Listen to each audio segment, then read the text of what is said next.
on her behalf. All right, and that's, the first story starts out with. The first story starts out with her father, referenced by Larry, John Willis Kinzie. Please, I'm gonna read it in as if my mom was reading it. Maybe my sister should come up here. My father, John Willis Kinzie, was born in 1894 in north central Kansas and died in 1966 in western Minnesota near Wheaton.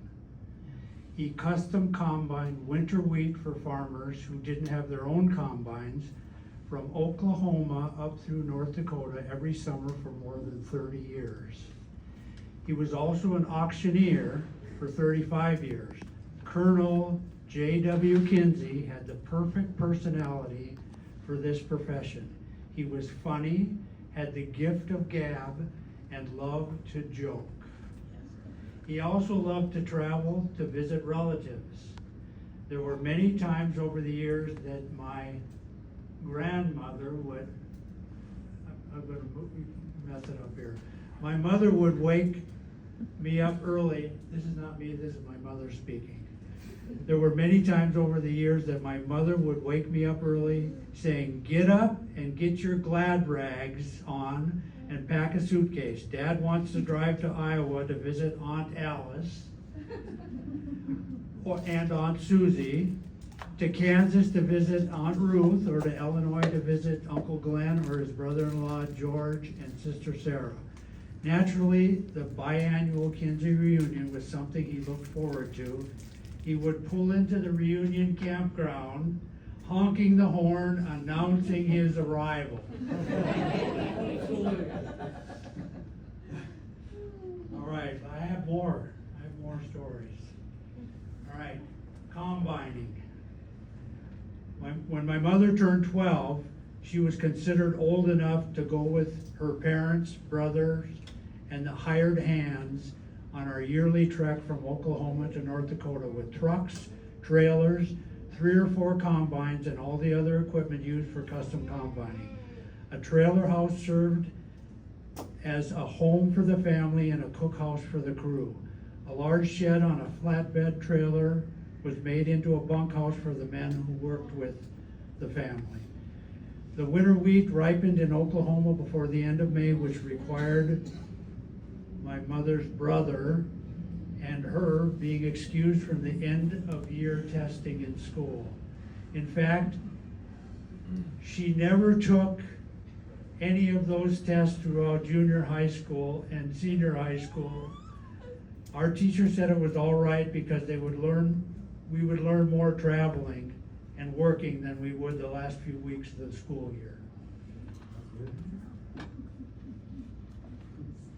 Okay, another story. This is my mother's driving test. In 1949, my mother turned 16 and it was time for her to take her driver's license test. She knew it would be easy to pass because during the previous 4 years she had been driving in the fields helping her father each summer while the crew was busy combining. She drove pickup trucks on the farms where she was working. She fetched tools, water, fuel, and other supplies that were needed. And she also drove the bigger trucks that were used to catch the wheat from the combines, auger, and hauled the loads into town for the local elevators for storage. She sat in the car at the curb in front of the driver's license bureau.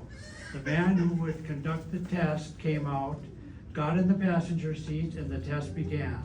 She drove on the main street, she drove on some side streets, she made left turns, right turns, parallel parked a couple of times. After 10 or 15 minutes, she was told that she passed with flying colors and to drive back to the office. When she got back, the tester asked me where her mother was, and I told him she was hanging wallpaper at a neighbor's house. He asked where my dad was. I told him he was north of town at a farm preparing for an auction. Well, how did you get here then? He asked. I told him, my mother told him, I drove myself. All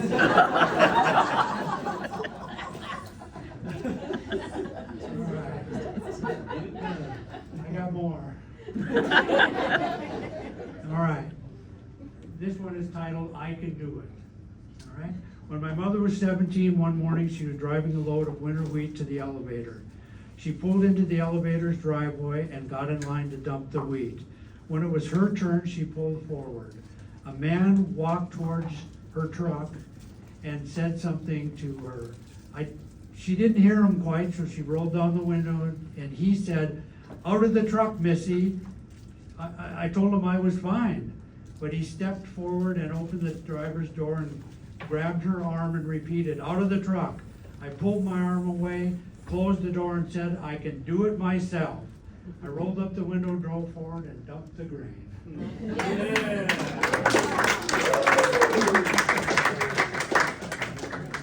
Here's another one. One day, my mother and family were combining on the Elliott farm near Goodland, Kansas. She was hauling a full load of wheat to the silos on the other side of the farm.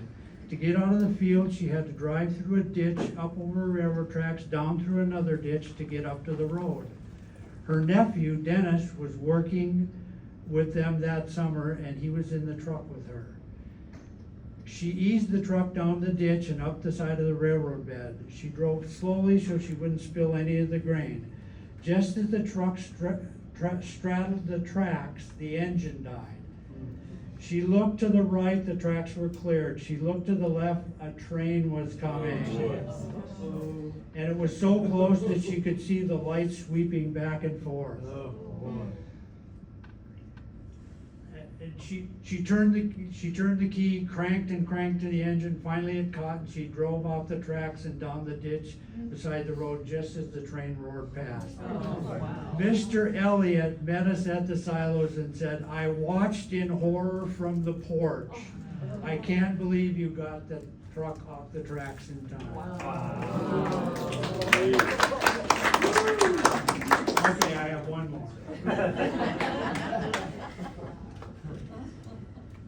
All right, and this one is entitled, "Oh, Those Kinzies."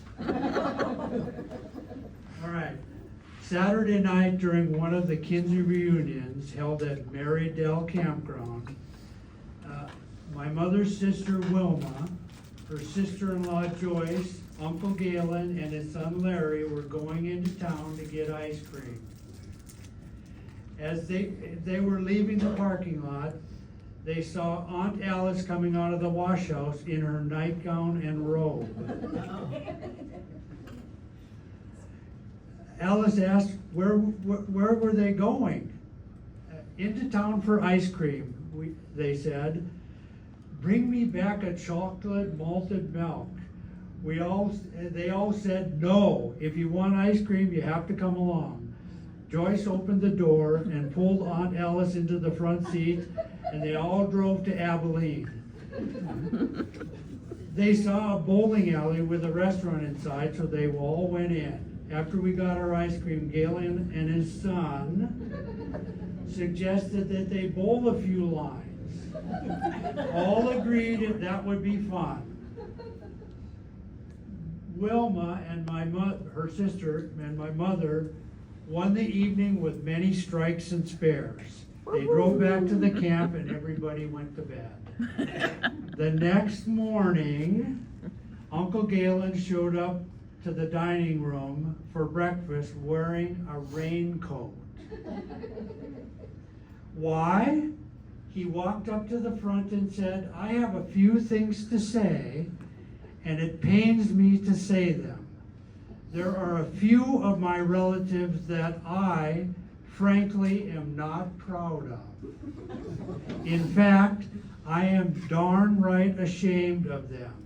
That there is a descendant of Caleb Kinzie that would go into town in her nightgown.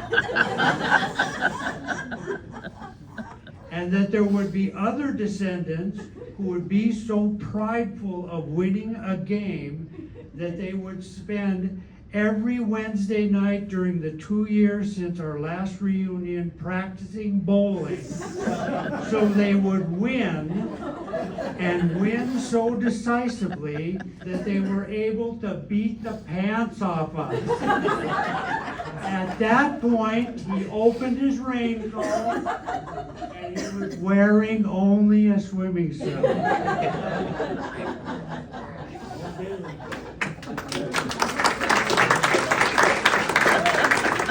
Thank you.